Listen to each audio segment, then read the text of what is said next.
Hello and welcome. You're watching Gravitas with me, Molly Gambhir. Let's get started.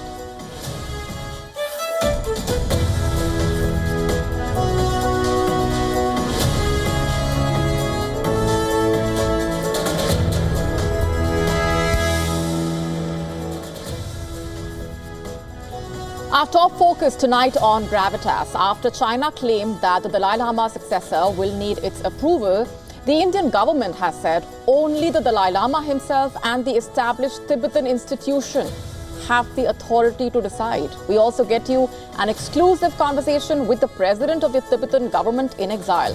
This and more coming up shortly. And here's a look at what else is lined up for you on the show. Ukraine is grappling with a freeze on US military aid that comes with far-reaching consequences, and the country is now asking Washington to let Europe purchase US weapons for Ukraine. We decode the developments for you. A horrific case of a woman in India's Pune allegedly raped by a man who also left behind a selfie and a warning message saying, "I will be back." All this and more coming up.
Who will be the next Dalai Lama and who gets to choose him?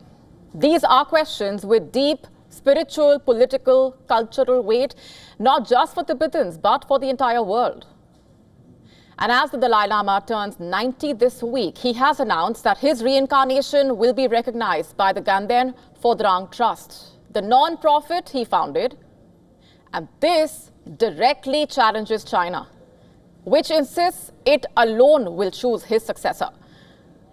And India has hit back, saying only the Dalai Lama and the established Tibetan institution can decide. Here's what happened. A day after China claimed that the Dalai Lama successor will need its seal of approval, the Indian government says only the Dalai Lama himself and the established Tibetan institution have the authority to decide on his reincarnation. Union Minister Kiren Rijiju, who is a practicing Buddhist, called the Dalai Lama the most important and defining institution for Buddhists, adding that nobody else has the right to make such an important decision. Rijiju, in fact, will represent India at the Dalai Lama's 90th birthday celebrations that are set to take place in India's Dharamshala on the 6th of July. And in an exclusive conversation with WION Siddhant Sibyl, The president of the Tibetan government-in-exile has said that India could be a very likely choice for the next Dalai Lama's reincarnation, and that the decision will depend on signs from His Holiness when the time is right. Listen to this. His Holiness is born in a not free world, in a controlled authoritarian regime, then His Holiness would not have the freedom to carry forward his responsibilities. That is why His Holiness says he will be in a free world.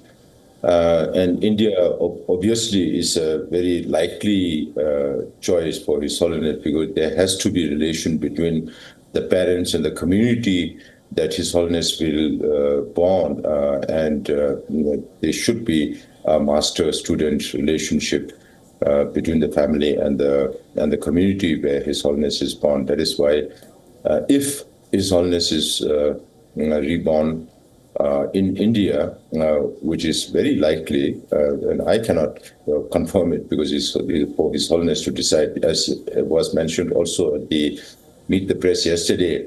It is too early right now, so for His Holiness to leave any signs or messages regarding his next life, it will come only when the time is right. So Chinese government always says that they welcome His Holiness to visit China and Tibet, but they put this condition that His Holiness should stay back. And because of that, His Holiness has responded that if His Holiness gets to go to China or Tibet, he will go but not live there because there is no freedom there. But China has rejected the announcement, insisting only it can approve the next Dalai Lama. The Chinese Foreign Ministry on Wednesday said that the country's leaders had the right to approve the Dalai Lama's successor as a legacy from imperial times, and that China practices a policy of freedom of religious belief. A selection ritual in which the names of possible reincarnations are drawn from a golden urn dates to 1793, during the Qing dynasty.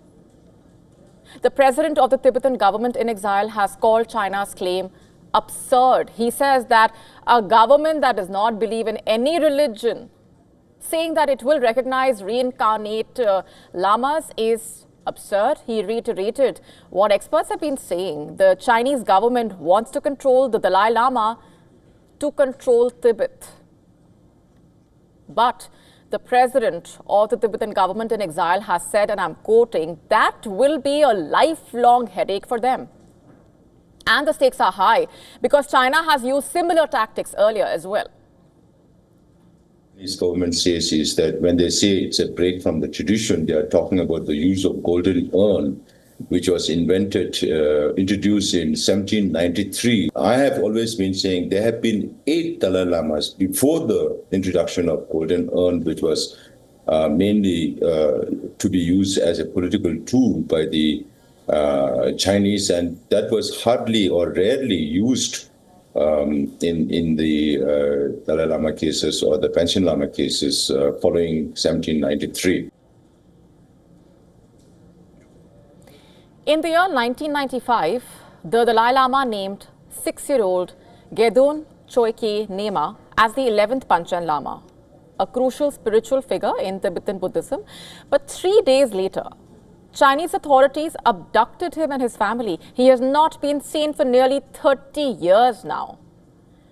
Instead, China installed its own Panchen Lama, who is now a senior Communist Party figure. But Tibetans in exile still see Gedun as the true Panchen Lama.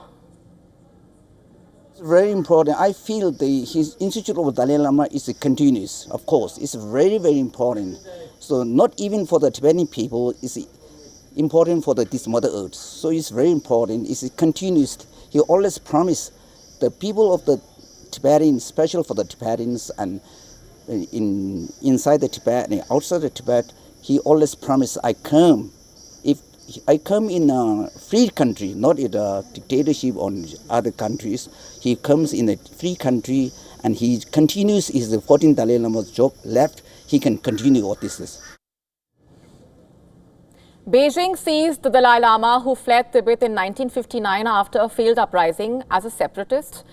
But the Dalai Lama has made it clear his reincarnation will not be born under Chinese control. He has, in fact, urged his followers to reject anyone chosen by Beijing. And as the Dalai Lama celebrates his 90th birthday this weekend, the world is watching closely because for Tibetans, his life and his reincarnation are more than just spiritual continuity. It is their hope for freedom.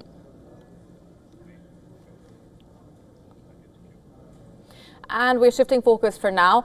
Ukraine is facing total collapse in a way, hammered by relentless Russian assaults and facing overwhelming ground forces. Kiev is now confronting the ultimate challenge, a devastating freeze on US military aid, including its most vital air defenses. And Kiev is now asking Washington to let Europe purchase US weapons for Ukraine. More in this special report.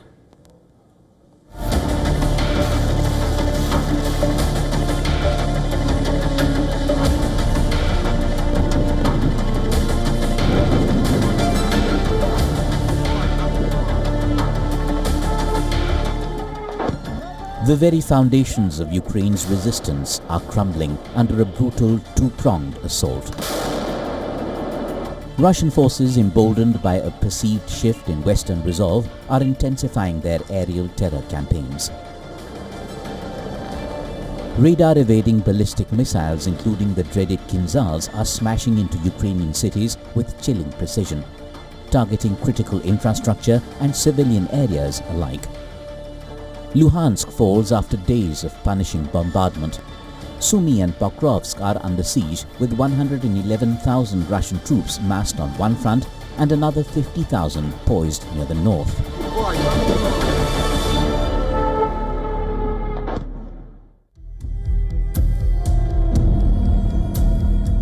The real blow comes from Washington. Trump's freeze halts shipments of Patriot interceptors, missiles and critical munitions.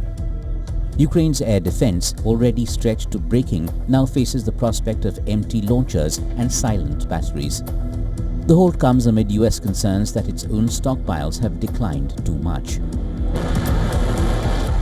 Well, the president's strategic outset with regards to Ukraine and Russia has been one of peace. He campaigned on this when he was asked on a town hall with CNN about that war. He said he wanted to just stop people from dying.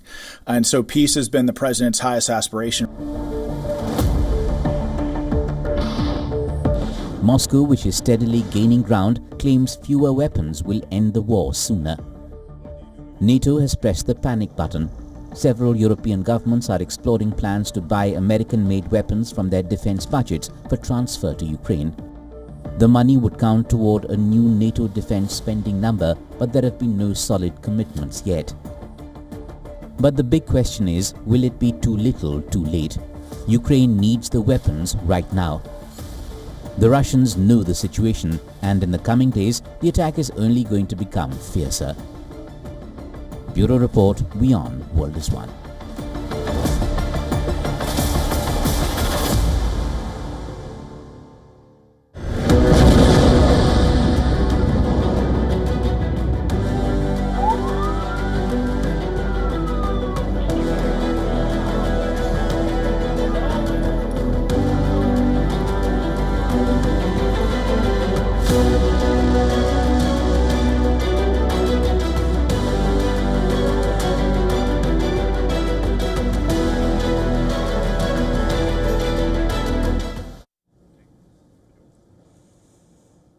They say everything is fair in war. We tend to disagree because even wars have rules that the Israeli leadership, it seems, continues to ignore in Gaza despite repeated appeals and warnings from the world. And today, another deadly strike in Gaza. This time, it wasn't a Hamas tunnel. It wasn't a military site. It was a place where people went to feel human again. On Thursday, an Israeli strike hit the Mustafa Hafez school in Gaza City, a shelter for displaced Palestinians. At least 17 people were killed, 20 others injured.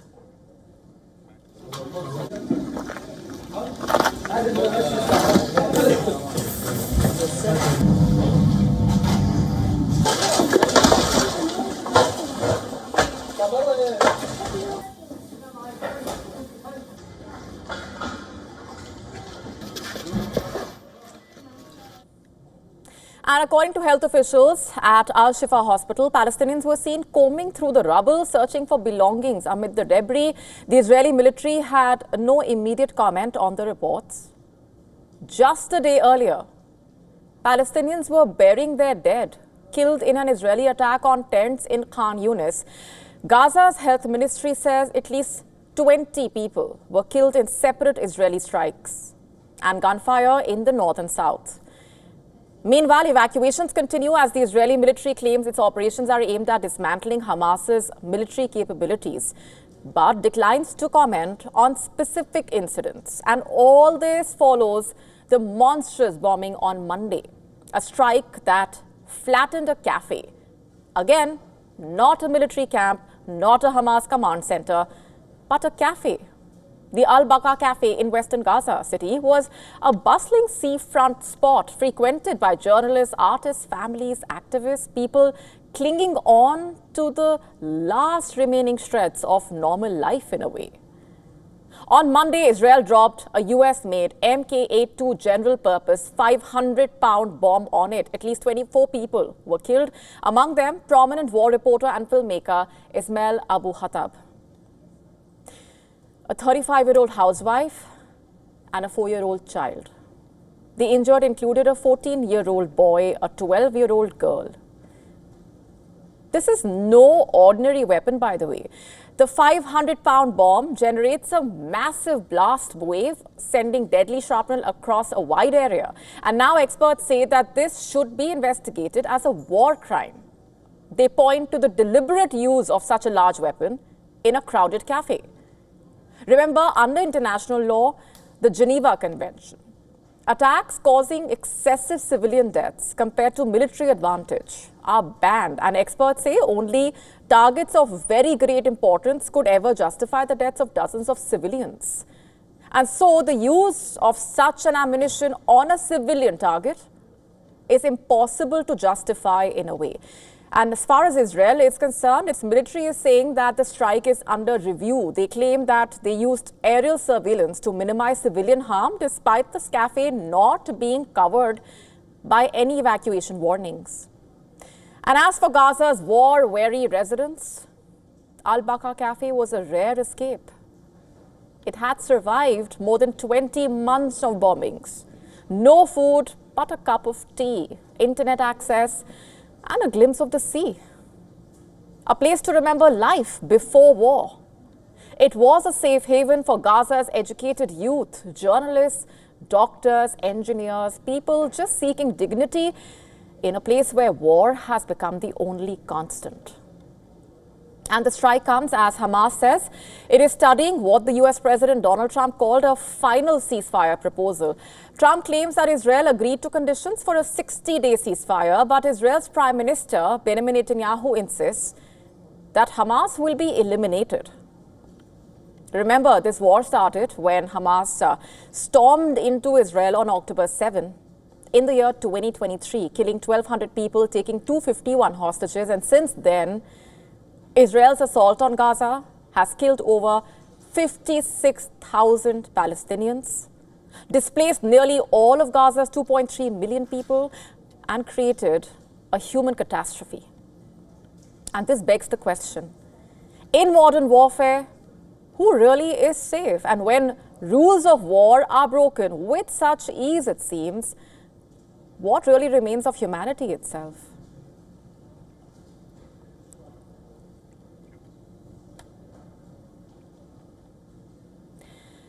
Moving on for now, it's extremely difficult to describe our next story. It is disturbing, appalling, horrific, heartbreaking, apart from being infuriating, to say the least, and so much more.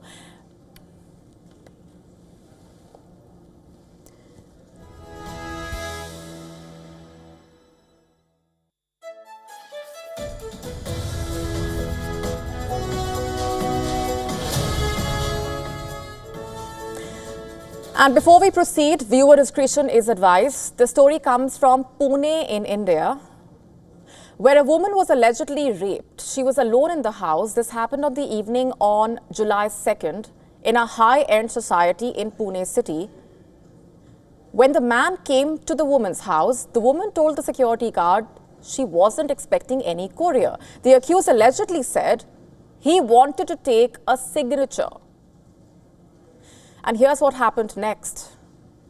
The man allegedly asked for a pen, and as the woman turned her back to him, he entered the house, latched the door, and allegedly raped the woman. And the horrific details of the case are deeply disturbing. The police suspect some spray or substance was used to make the woman unconscious. And the accused also allegedly clicked a selfie on the victim's phone and left a message warning her not to tell anyone, as he had taken her pictures and would share them on social media. Can you believe that? These haunting words, "I will be back," that was a warning that he allegedly left behind. And according to Pune police, 2 people have been detained, and the identification of the accused will take place after the victim completes her medical examination. The process will be based on the victim's statement. One feels just so angry to just know about what this woman had to go through, and she went through all of that. Why?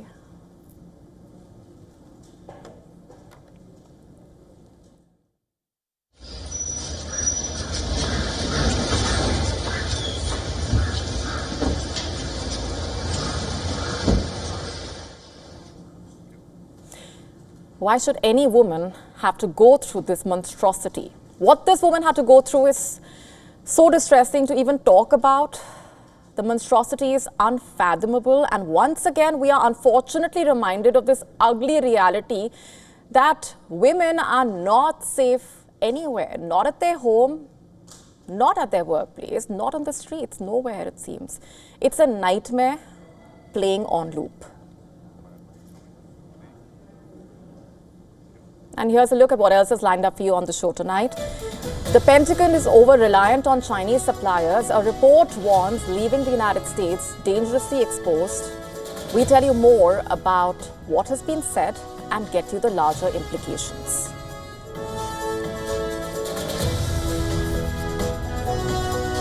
Saudi Arabia has officially added the THAAD missile defense system to its Royal Air Defense Force. We tell you more about this move. All this and more coming up.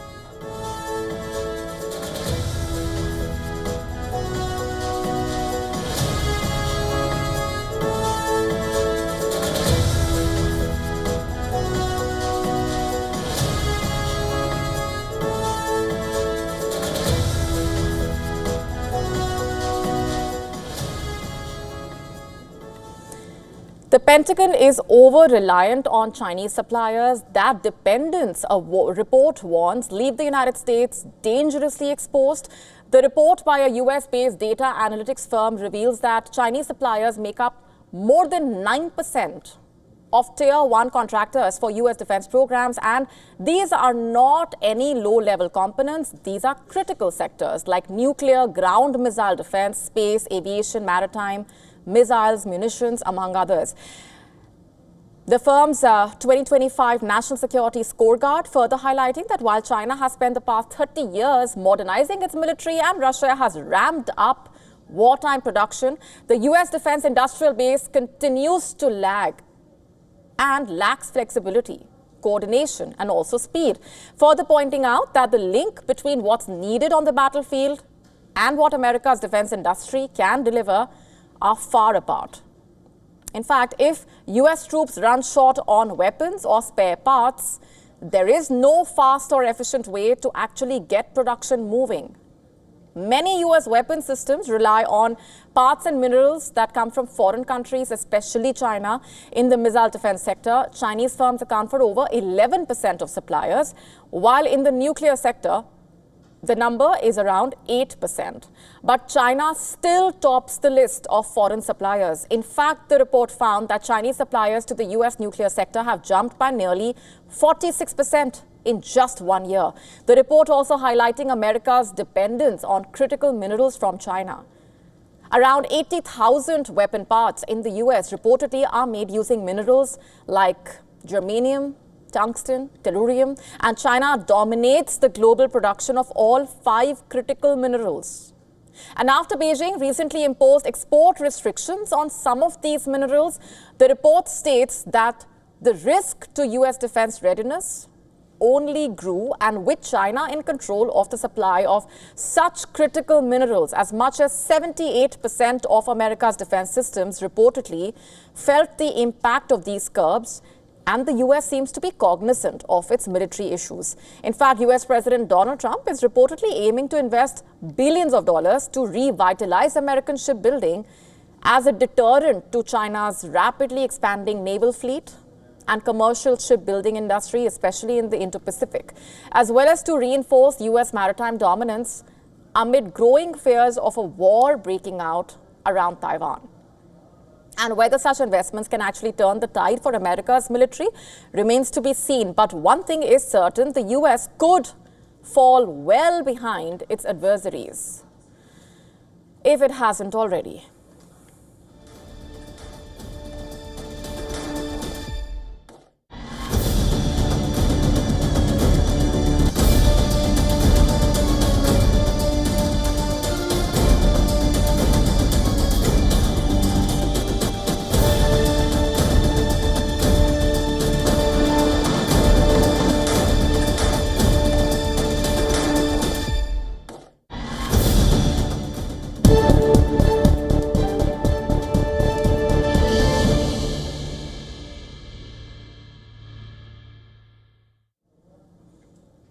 How much does US President Donald Trump make? What's his net worth? Since the time he has taken over office for the second time, much has been said and written about the wealth amassed by Trump and the profits he managed to reap in, and a contributing factor to his growing wealth being the flurry of lawsuits filed by him.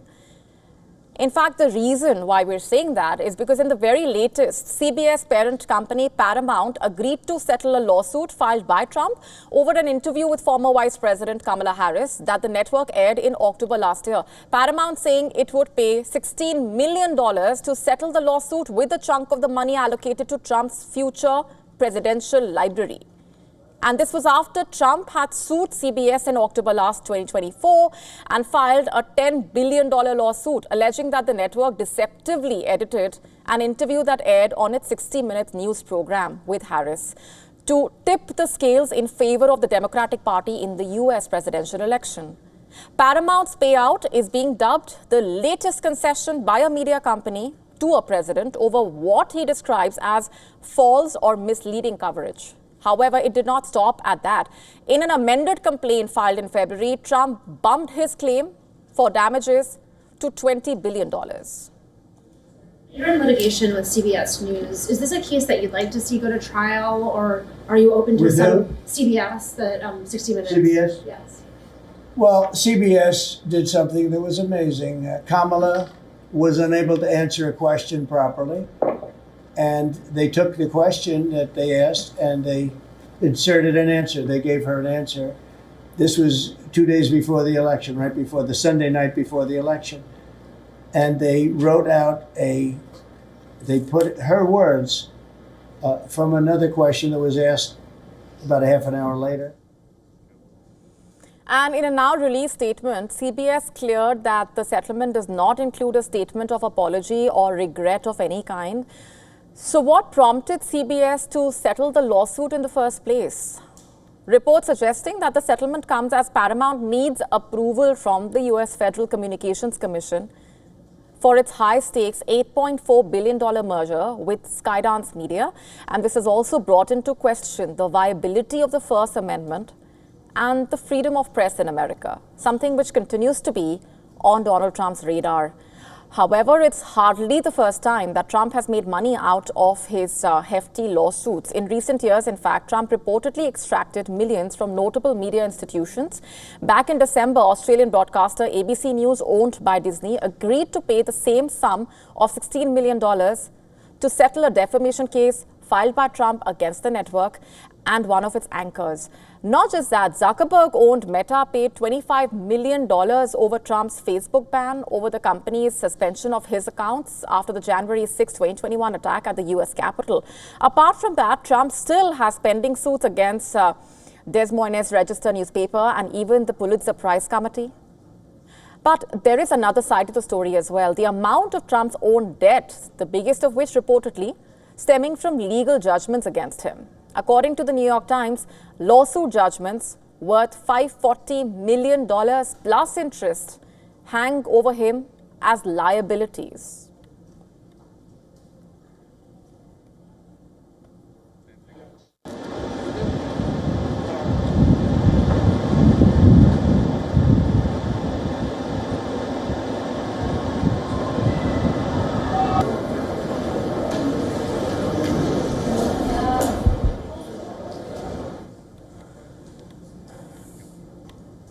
On the surface, Donald Trump's net worth hasn't really changed since he became president again. According to Bloomberg, he was worth $6.5 billion on election day, and now he is worth $6.4 billion. But here's the big story. There has been a huge shift in how the Trump family is making money, it seems. And the secret is crypto. According to Bloomberg, the Trumps have always made quick money by putting their name on buildings, perfumes, even mattresses. But now crypto is making them money even faster. Since Trump returned to power, rules around foreign business deals have reportedly become looser, which means that crypto projects have added at least $620 million to his fortune in just a few months. And this includes projects like World Liberty Financial and the Trump Memecoin. We've told you all about it. But just to give you some more perspective, according to a Bloomberg report, the Trump organization made $34 million last year from real estate licensing. Eric Trump, who runs the Trump organization with his brother, told Bloomberg, I'm quoting, "Incredibly proud of our wonderful company. We have never been stronger." Even though Trump's assets are in a trust run by his son, Donald Trump Jr., he still benefits personally. And we are not even talking about the several other private businesses by Trump's children. And we've not included in it his net worth. But these include a private club in Washington, a Japanese hotel company that invests in Bitcoin, and even an online pharmacy. And one big boost for Trump's wealth comes from his golf resort in Florida. Earlier this year, the Trump National Doral Resort, which is a gold club, got approval to build 1,500 luxury apartments that sent its value shooting up from $350 million to $1.5 billion. And then there is his social media company, Truth Social. It added over $4 billion to his net worth last year. But that's now down to $2 billion as the company moves into finance and Bitcoin. And back to crypto, Bloomberg reporting that World Liberty Financial, a platform that sells its own coins, made $550 million in token sales by March. Out of that, $390 million going to the Trump family. The family also owns 22.5 billion tokens worth over $2 billion. But it's to be noted here that these are not counted in his net worth because they cannot be sold right now. But that might change soon. Last month itself, the Trumps reduced their stake in World Liberty from 60% to 40%. But it's not clear who bought it or how much they made. In fact, World Liberty also has a stable coin, which got a big push when an Abu Dhabi firm used it for a $2 billion investment in Binance, which, for the unversed, is the world's largest crypto exchange. Binance's founder, who is facing U.S. money laundering charges, is now an advisor to World Liberty along with other crypto big names. And estimates say World Liberty could be worth $1.4 billion. Its coins in circulation could make about $100 million this year. And then there is the Trump Memecoin. Remember, it was launched on his inauguration weekend. The family owns 80% of it, even though meme coins have no real value. This one shot up after a contest that gave top holders a dinner with Trump in May. Until I stop in North Carolina, so Carolina and California. It would be direct.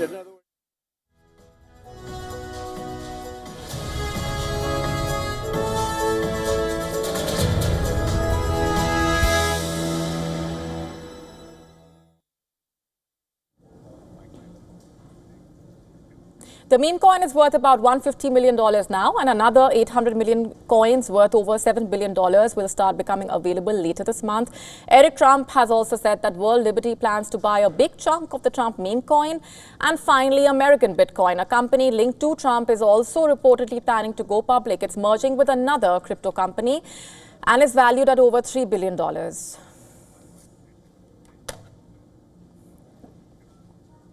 The fallout between US President Donald Trump and his former aide and Tesla CEO Elon Musk has now crossed American borders, it seems, with both being up in arms following their social media conduct. Netizens in China see this as a moment of opportunity, many of whom are reportedly backing Musk in perhaps one of the biggest political feuds in recent times. In fact, the trigger point was Musk's pledge to form a new political party named the America Party, which can very well contest Trump and his Republican Party.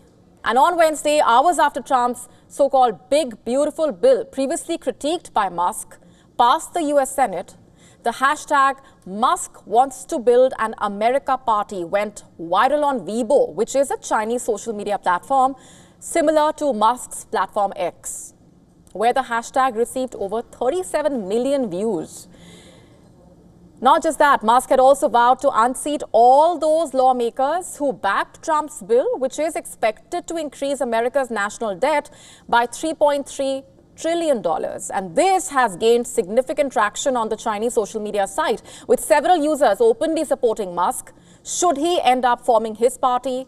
While some users praised his tech-driven, innovative mindset and entrepreneurial success, others see it as a potential for change. And one user summed it all up, saying Musk has got over 1 billion people on his side backing him up. Important to note here that Musk seems to enjoy a considerable fan base in China because of his business achievements and close ties with the country.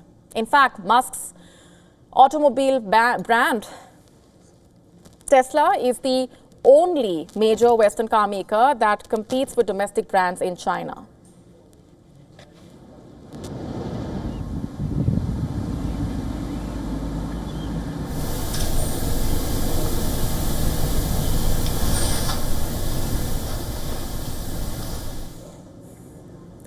Not just that, the company's biggest factory by volume also happens to be in Shanghai. Musk is also known to have a close relationship with China's premier, while Musk's mother is a social media celebrity in her own right in China. But what about Trump, who seems to be clearly at a disadvantage here, as the Chinese view him as the president who has launched the most aggressive trade war on their country in recent history. Therefore, when it comes to perception wars, Musk does get an upper hand, it seems, with many even celebrating him as a tech hero. But politics is far more complex, where one man's hero could very well be another man's villain. And Trump recently issued a stern warning to Musk, threatening him to deport to South Africa over his opposition to Trump's tax bill.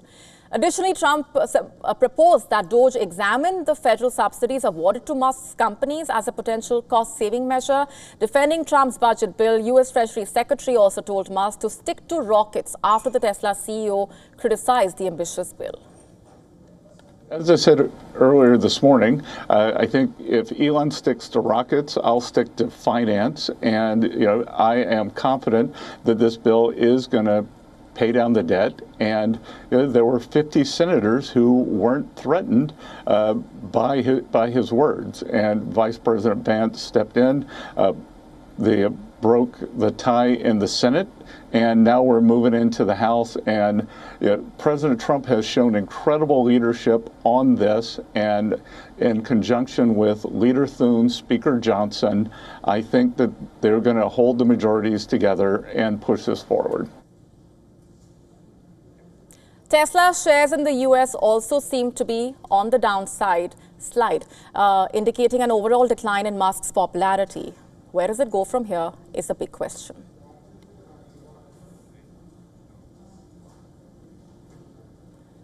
Shifting focus for now, Saudi Arabia has officially added the THAAD missile defense system to its Royal Air Defense Force after completing all necessary tests, evaluations, troop training.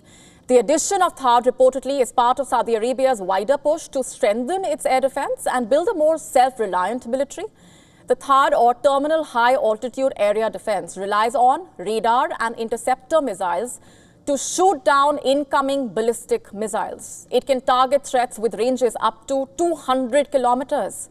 A typical THAAD battery includes 6 truck-mounted launchers, each carrying 8 interceptor missiles, along with a radar unit, a fire control center, and about 95 personnel. Interestingly, these interceptors don't carry warhead. Instead, they destroy enemy missiles by direct impact at high altitudes, making them fast as well as effective. And the kingdom signed a $15 million deal for THAAD in 2017 during US President Donald Trump's first term. The deal included a key condition that parts of the system be produced locally in Saudi Arabia. In May this year, Saudi Arabia successfully completed its first domestically manufactured components of THAAD. And the move reportedly reflects a growing focus on domestic defense production. Saudi Arabia has steadily ramped up local manufacturing in recent years. Back in 2018, just 4% of its defense budget went to local production. And today, that figure has climbed to 19.35%.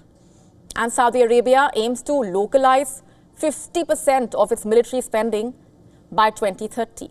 A key target under its Vision 2030 plan to build a strong, independent defense sector.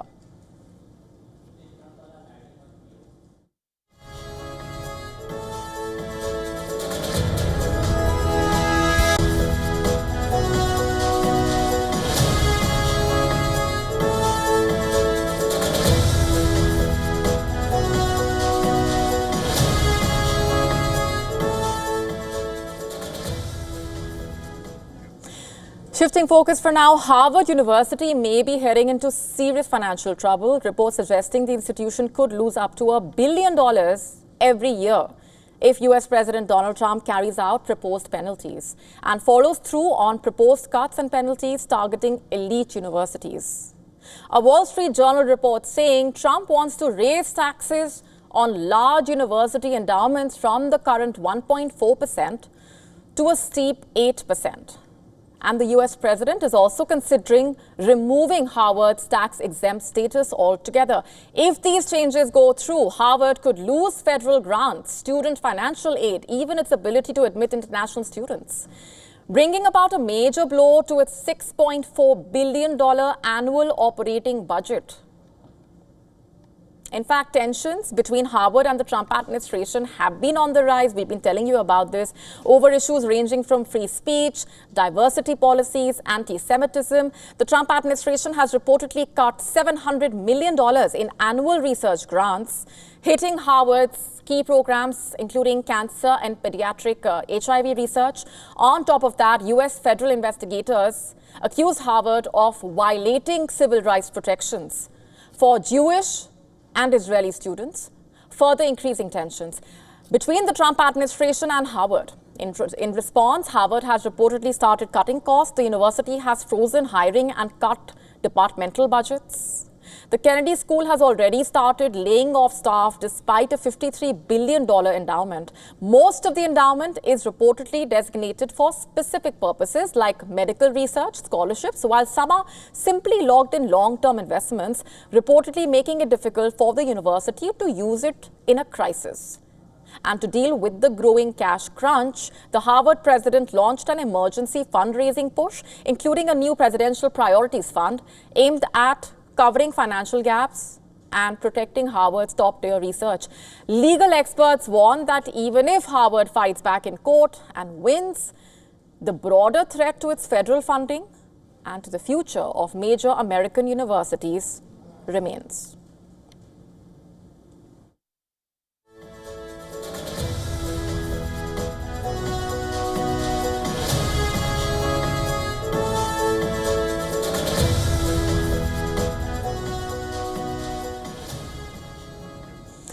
Japan is trembling literally. Over 900 earthquakes have struck in a relentless wave, turning calm coastlines into zones of unease in a way.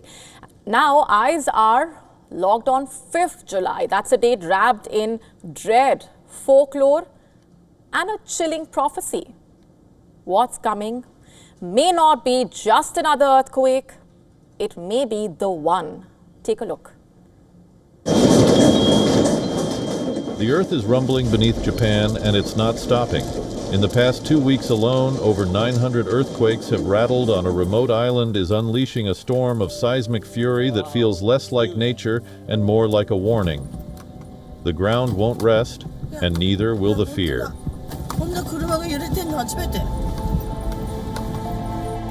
The rumor originates from a 2022 Japanese comic book, The Future I Saw, which features a dream for seeing a tsunami and is also available in Chinese.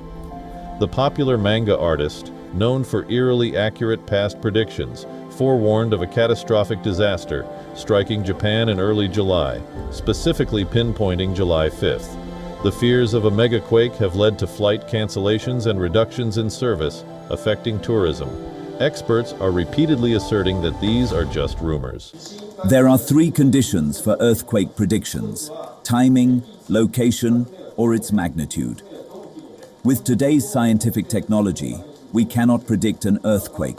Such spreading rumor is a hoax. Now, over the past 2 weeks, the remote Tokara Islands, part of Japan's Kagoshima Prefecture, have been battered by close to 1,000 tremors, with over 235 striking in a single day. Tokyo now has urged the 89 residents of a small southern island to evacuate. Despite the assurances from the Japanese government, people are worried. What if the prophecy is right?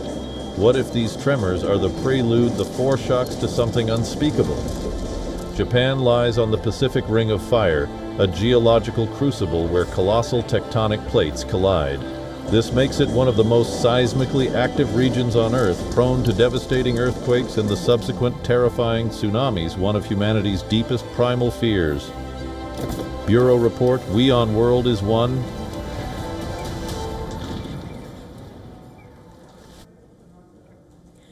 The Colombian Navy has seized an unmanned narco submarine off the Caribbean coast. For the very first time, officials suspect that the vessel may have been used for transporting smuggled drugs. And now the vessel was not actually carrying drugs at the time of capture, but the Colombian Navy reportedly said that they believe it was a trial run by a cocaine trafficking cartel in the region. And the vessel may have been floated for testing purposes. In fact, a video released by the Navy showing a small grey vessel with a satellite antenna on the bow. The Navy claimed the vessel was owned by the Gulf Clan, which is Colombia's largest drug trafficking group, and had the capacity to transport 1.5 tons of cocaine. The latest find is the first reported discovery in the South American waters of a drone narco submarine.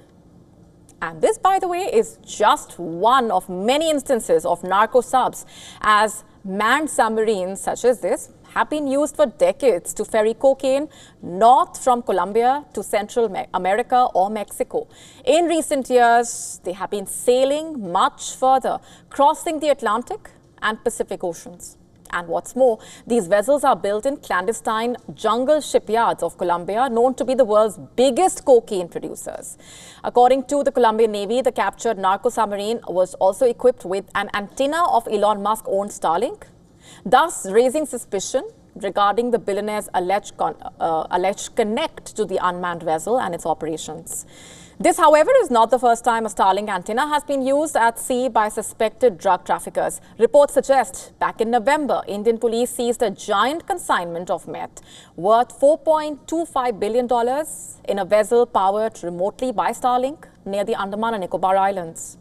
Not just that, many of these narco subs have also come to be known as floating coffins, given how deadly the journey can actually be, especially when criminal activity is believed to be conducted out in the open waters. And experts say a narco sub with 2 dead bodies and nearly 3 tons of cocaine aboard was seized off the coast of Colombia back in 2023, thus stoking fears of more such incidents. In Colombia, production of cocaine has reportedly reached record levels, fueled by surging global demand. And in such situations, unmanned systems, both hard to detect at sea and track by radars, often become best bets for cartels to operate without hindrance.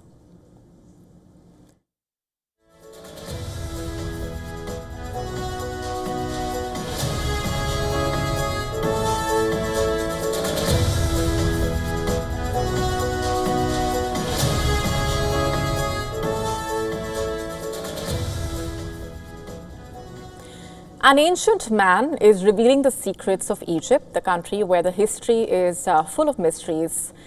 Every artifact, in a way, fascinating us all, leaving behind stories. Scientists were stunned when they opened a sealed clay jar. This jar was hidden deep within a tomb carved into an Egyptian hillside. It was opened after nearly 5,000 years. The findings are exciting. From a single tooth, scientists have recreated the entire genome of the man.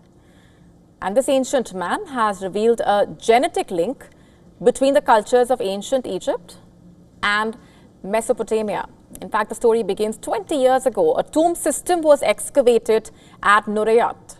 About 100 skeletons were found. One of them was this man. Now, in a groundbreaking breakthrough, researchers managed to sequence entire genomes from the teeth of a remarkably well-preserved skeleton found in a sealed funeral pot in an Egyptian tomb site dating between 4495 to 4880 years ago.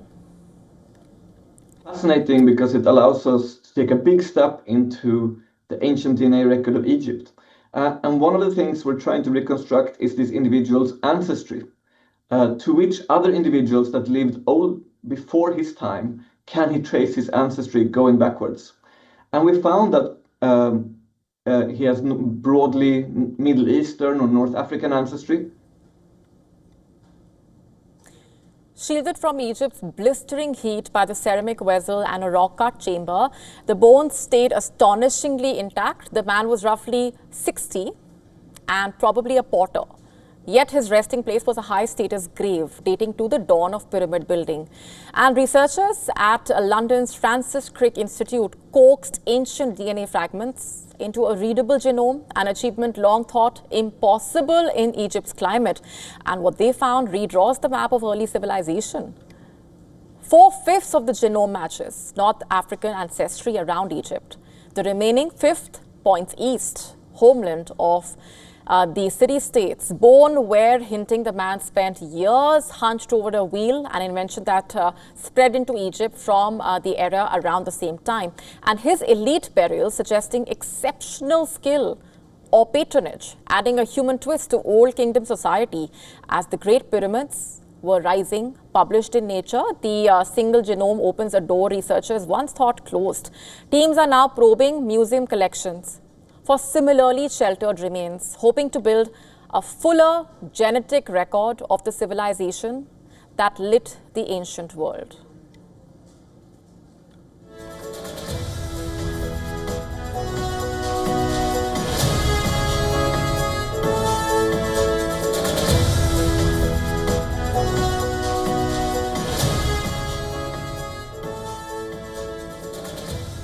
And some devastating news from the world of sport.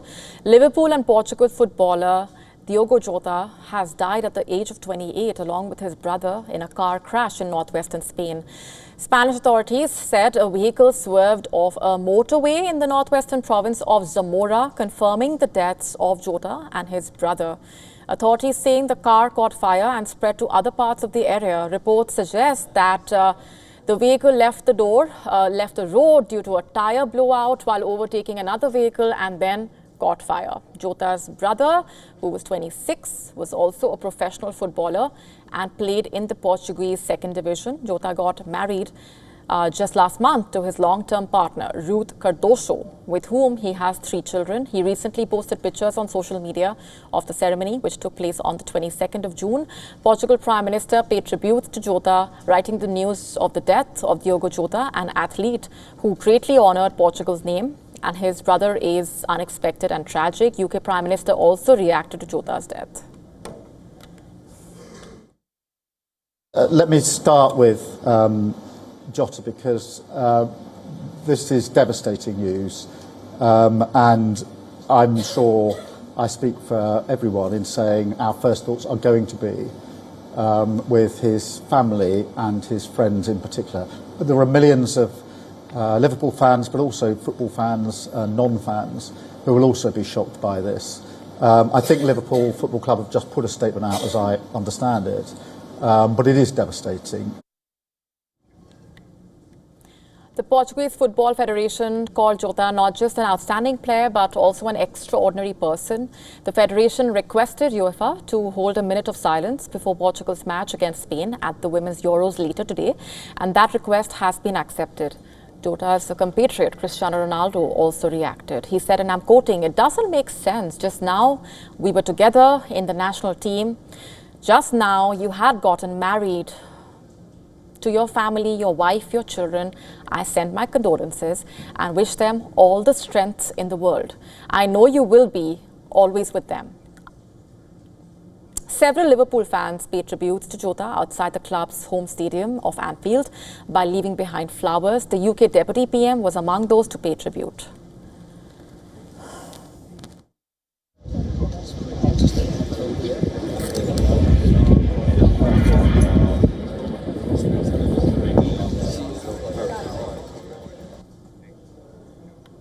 With that, it's a wrap on this edition. Thanks for watching.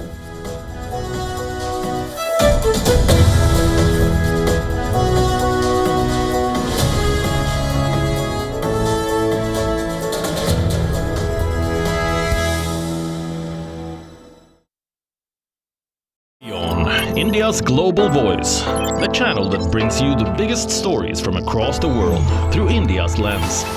Now available in more than 190 countries worldwide. Because we believe that the world is one.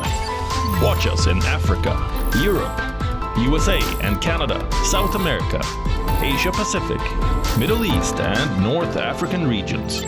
Also available on these digital platforms across the world. WION, world is one. The Earth is sending distress signals. Wildfires, droughts, and melting glaciers. Can we reverse the damage? Explore the harrowing effects of climate change. It's a wake-up call. Global emergency. Climate Tracker on WION World is One. From the bustling trading floors of Wall Street to the vibrant exchanges of Asian stock markets, WION breaks it down for you to make sense of what's happening. As we reveal the key factors behind events, strategic battles, and the game-changing business decisions that shape the world. We bring you all of this and more on World Business Watch.